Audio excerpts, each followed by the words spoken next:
नमस्कार दोस्तों। आज की क्लास में अपन डिस्कस करने वाले हैं केमिस्ट्री के टॉपिक रासायनिक समय की। रासायनिक समय, रासायनिक समय,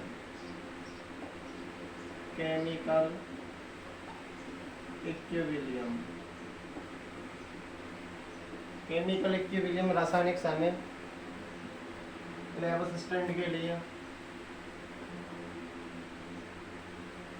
लैब असिस्टेंट के लिए देखिए समय की बात करें।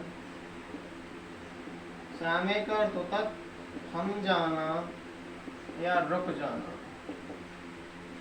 समय का अर्थ होता है थम जाना या रुक जाना, बट रियल में रिएक्शन कभी रुकती नहीं है, लगातार चलती रहती है। अपन बात करें समय की, समय का अर्थ होता है थम जाना या रुक जाना, बट रियल में रिएक्शन कभी रुकती नहीं है, लगातार चलती रहती है।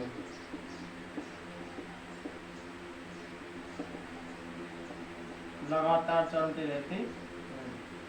समय, समय की अपन बात करें थम जाना या रुक जाना, बट रियल में रिएक्शन कभी रुकती नहीं है, लगातार चलती रहती है। अपन आगे बात करें समय के प्रकार के, तो दो समय दो प्रकार का होता है। एक तो होता है भौतिक समय, भौतिक समय। एक होता है रासायनिक समय, रासायनिक समय। भौतिक समय और रासायनिक समय। यदि हम बात करें भौतिक समय की, तो भौतिक समय के अंतर्गत पदार्थ की फिजिकल स्टेट चेंज होती है। जबकि हम बात करें रासायनिक समय की, तो रासायनिक समय के अंतर्गत पदार्थ की केमिकल स्टेट चेंज होती है। जैसे इसके अंतर्गत क्या होता है, फिजिकल स्टेट चेंज होती है।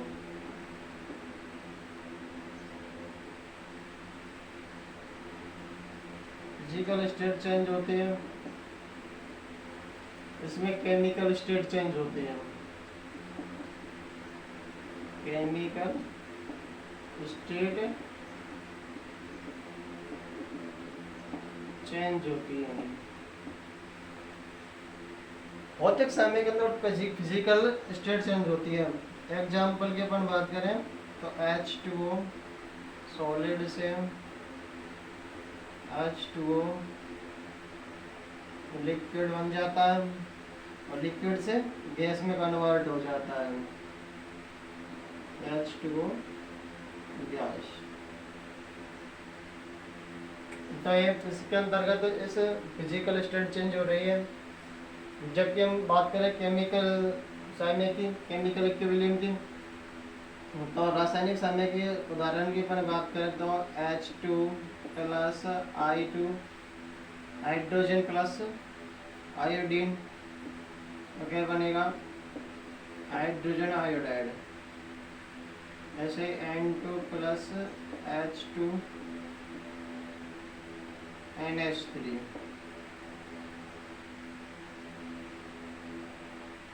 और अपन बात करें PCl5 is equal PCl3 plus Cl2।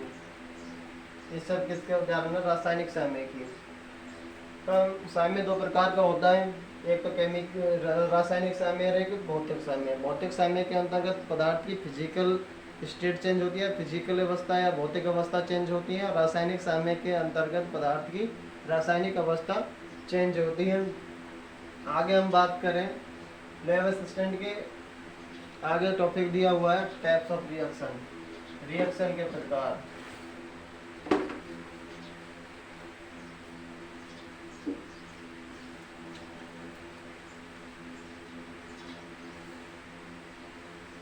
Types of reaction, reaction दो प्रकार की होती हैं। एक तो reversible, reversible reaction, reversible reaction. एक होती है इनरिवर्सिबल, इनरिवर्सिबल रिएक्शन। रिवर्सिबल रिएक्शन की अपन बात करें तो ये बोथ डायरेक्शन में चलती है, बोथ डायरेक्शन, बोथ डायरेक्शन में दोनों दिशाओं में चलती है। अब एक प्रोडक्ट प्रोडक्ट बनाएंगे, प्रोडक्ट रिएक्टेंट बनाएंगे, मतलब अभिकारक उत्पाद और उत्पाद अभिकारक बनाते रहते हैं कौन से रिवर्सिबल रिएक्शन के अंतर्गत। और इनरिवर्सिबल के रिएक्शन की अपन बात करें तो ये यूनिडायरेक्शन होती है, यूनिडायरेक्शन होती है या एक दिशीय होती है, एक ही दिशा में चलती है। जैसे अभिकारक उत्पाद बन गए तो उत्पाद फिर अभिकारक नहीं बनेंगे, या रिएक्टेंट प्रोडक्ट में चेंज हो गए तो दोबारा प्रोडक्ट से रिएक्टेंट बनाना मुश्किल है या नहीं बनेंगे, इसके इरिवर्सिबल रिएक्शन के अंतर्गत। आगे और बात करें तो यह रिएक्शन कभी पूर्ण नहीं होगी, कभी पूर्ण नहीं होती है, ये रिएक्शन कभी पूर्ण नहीं होती है। जो अभिकारक उत्पाद बनाते रहते हैं उसी समय में उत्पाद क्या बनाएंगे, अभिकारक। और इसमें यह रिएक्शन लगभग पूर्ण हो जाती है, लगभग पूर्ण हो जाती है। यह रिएक्शन कभी पूर्ण नहीं होती है, यह रिएक्शन लगभग पूर्ण हो जाती है। ध्यान रखना, साम्य रिवर्सिबल रिएक्शन के अंतर्गत ही स्थापित होता है, साम्य इन्हीं में स्थापित होगा, उनमें साम्य स्थापित नहीं होगा। तो अपन बात करें रिवर्सिबल रिएक्शन के अंतर्गत साम्य इन्हीं में स्थापित होता है, इन्हीं में स्थापित होता है। साम्य इनमें स्थापित नहीं होता है।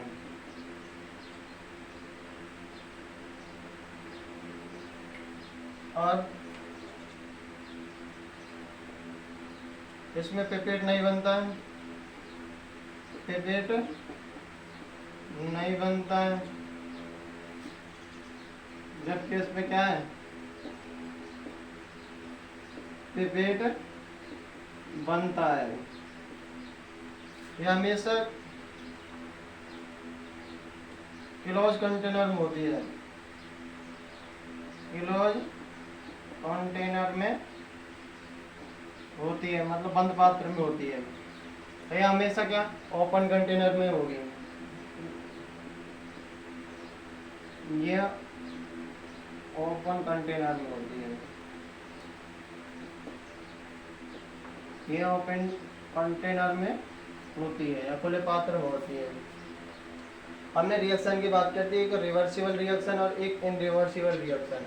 रिवर्सिबल रिएक्शन की अपन बात करें तो यह बहुत डायरेक्शन में चलती है, जबकि इनरिवर्सिबल यूनिडायरेक्शन में चलती है। इस रिवर्सिबल रिएक्शन के अंतर्गत रिएक्टेंट प्रोडक्ट में चेंज होते रहते हैं और प्रोडक्ट उसी समय रिएक्टेंट बनाते रहते हैं, तो ये बहुत डायरेक्शन में चलती है। जबकि इनरिवर्सिबल रिएक्शन की अपन बात करें तो इनरिवर्सिबल रिएक्शन होती है वो यूनिडायरेक्शन होती है, मतलब एक दिशीय होती हैं। रिएक्टेंट प्रोडक्ट में चेंज हो जाता है तो पुनः प्रोडक्ट से रिएक्टेंट बनना मुश्किल होता है, नामुमकिन होता है, ना के बराबर होता है। ये रिएक्शन कभी पूर्ण नहीं होती। रिवर्सिबल जो रिएक्शन है ये रिएक्शन कभी पूर्ण नहीं होती है। यदि हम बात करें इनरिवर्सिबल रिएक्शन की, इनरिवर्सिबल रिएक्शन की बात करें तो यह रिएक्शन लगभग पूर्ण हो जाती हैं, ये रिएक्शन लगभग पूर्ण हो जाती हैं। याद रखना दोस्तों, साम्य है वह साम्य रिवर्सिबल रिएक्शन के अंतर्गत ही स्थापित होता है, इनरिवर्सिबल रिएक्शन में कभी साम्य स्थापित नहीं होता है, इनमें पिपेट नहीं बनता है। रिवर्सिबल रिएक्शन के अंतर्गत पिपेट नहीं बनता है, जबकि इनरिवर्सिबल रिएक्शन के अंतर्गत पिपेट बनता है। रिवर्सिबल रिएक्शन हमेशा क्लोज कंटेनर में कराई जाती हैं, क्लोज कंटेनर में होती हैं, जबकि इनरिवर्सिबल रिएक्शन ओपन कंटेनर में होती हैं। आगे हम बात करेंगे रासायनिक साम्य के गुणों की, रासायनिक साम्य के गुणों की।